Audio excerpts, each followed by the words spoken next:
ಬಗ್ಗೆ ಈ ಕಡೆ ಕ್ಯಾಮ್ರಾ ನೋಡಿ ಸರ್, ಮಾದಿಗರಿಗೆ ಕ್ಯಾಮ್ರಾ ನೋಡಿ. ಮಾದಿಗರಿಗೆ ಅನ್ಯಾಯ ಮಾಡುವುದಿಲ್ಲ ಅಂತೇಳಿ ಮೊದಲಿನಿಂದಲೇ ಹೇಳ್ತಾ ಇದ್ದಾರೆ. ಇದು 3 ದಶಕದಿಂದ ಸಿದ್ದರಾಮಯ್ಯವರು ಮೀಸಲಾತಿ ಬಗ್ಗೆ ನಾನೇ ಮಾಡ್ತೀನಿ ಅಂತೇಳಿ 2013ರ ಚುನಾವಣೆಯಲ್ಲಿ ಚಿತ್ರದುರ್ಗದಲ್ಲಿ ಪ್ರಣಾಳಿಕೆಗಳಂತೆ ಬಿಡುಗಡೆ ಮಾಡಿದರು. ಆದರೆ ಪ್ರಣಾಳಿಕೆಯ ತಕ್ಕ ಅವರು ನಡೀತಾ ಇಲ್ಲ. ಸರ್ಕಾರದಲ್ಲಿ ನಮ್ಮ ಮಾದಿಗ ಜನಾಂಗದವರಿಗೆ ಮೋಸ ಮಾಡಿ ವಂಚನೆ ಮಾಡಿ ಓಟನ್ನು ಹಾಕಿದ್ದಾರೆ. ಆ ಕಾರಣದಿಂದ ಮಾದಿಗರಿಗೆ ಮೀಸಲಾತಿಯಿಂದ ನಮಗೆ ಅನ್ಯಾಯ ಆಗ್ತಾ ಇದೆ. ಈ ಸಿದ್ದರಾಮಯ್ಯವರು ಇವರು ನಿಜವಾದ ಸಿದ್ದರಾಮಯ್ಯ ಅಂತ ಹೇಳೋದಕ್ಕಿಂತ ತಪ್ಪಾಗುತ್ತೆ, ಸುಳ್ಳು ಸಿದ್ದರಾಮಯ್ಯ ಅಂತಂದ್ರೆ ತಪ್ಪಾಗಲಿಕ್ಕಿಲ್ಲ ಅಂತ ಈ ಸಂದರ್ಭದಲ್ಲಿ ಮಾಧ್ಯಮ ಮೂಲಕ ಹೇಳೋದು ಇಷ್ಟಪಡ್ತಾ ಇದ್ದೇನೆ. ಈಗಾಗಲೇ ದಾವಣಗೆರೆ ಮತ್ತು ಬಾಗಲಕೋಟೆ ಜಿಲ್ಲೆಯಲ್ಲಿ ಬೈ ಎಲೆಕ್ಷನ್ ಬರ್ತಾ ಇದೆ. ಮುಂದಿನ ಚುನಾವಣೆಯಲ್ಲಿ ಮಾದಿಗರು ನಾವು ಈ ಕರ್ನಾಟಕ ಮೂಲೆಯಲ್ಲಿರ್ತಕ್ಕಂಥ ಮಾದಿಗರು ದಾವಣಗೆರೆಯಲ್ಲಿ ಮತ್ತು ಬಾಗಲಕೋಟೆ ಜಿಲ್ಲೆಯಲ್ಲಿ ನಾವು ಪ್ರತಿಯೊಂದು ಓಣಿ ಪ್ರತಿಯೊಂದು ಕೇರಿಗಳಲ್ಲಿ ಎಲ್ಲ ಸಂಘಟನೆಗಳು ಒಂದಾಗಿ ಒಗ್ಗೂಡಿಸಿ ಕಾಂಗ್ರೆಸ್ ಪಾಠ ಕಲಿಸಬೇಕಂತೇಳಿ ಈ ಸಂದರ್ಭದಲ್ಲಿ ಹೇಳಕ್ಕೆ ಇಷ್ಟಪಡುತ್ತೇನೆ.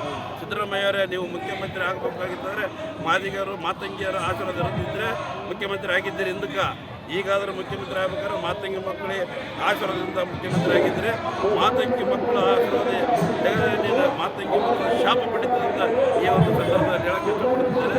ಎಸ್ ಸಿ ಮಾದೇವ ಪರವಾಗಿರ್ಬೋದು ಮತ್ತು ಜಿ ಪರಮೇಶ್ವರ್ ಆಗಿರ್ಬೋದು, ನಮ್ಮ ಸೋದರರಾದ ಜಾತಿಯವರು ಅವ್ರಿಗೆ ಏನು ಸಮಪಾಲು ಬರಬೇಕಾದ ಸಮಪಾಲು ಅವರಿಗೆ ನಾವು ಕೊಡಕ್ಕೆ ಸಿದ್ಧರಿದ್ದೀವಿ.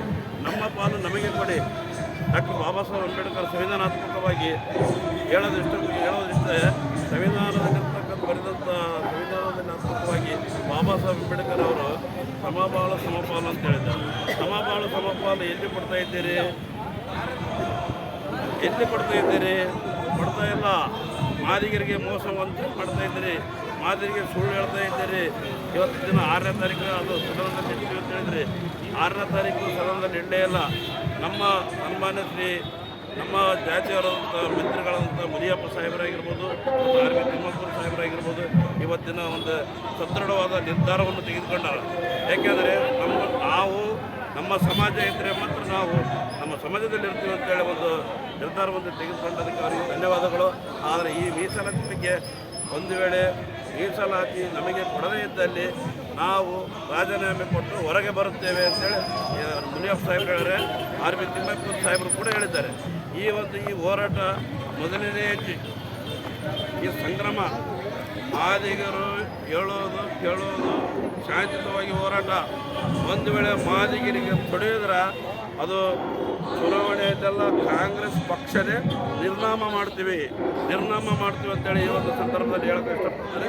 ಒಂದು ವೇಳೆ ಈ ಮೀಸಲಾತಿ 22 ಒಳಗಡೆ ಆಗದೇ ಇದ್ದಲ್ಲಿ ಇದು 12ನೇ ತಾರೀಕು 1ನೇ ಹಂತದಲ್ಲಿ ಹೋರಾಟ ಮಾಡ್ತಾ ಇದ್ದೀವಿ. ಈಗ ನಾಳೆ ಬರ್ತಕ್ಕಂಥ ದಿನಗಳಲ್ಲಿ ಈ ಸ್ಟೇಜ್ ತೆಗೆಯುವುದಿಲ್ಲ, ಈ ಬೆಂಗಳೂರು ಬಿಟ್ಟು ಅಗಲುವುದಿಲ್ಲ.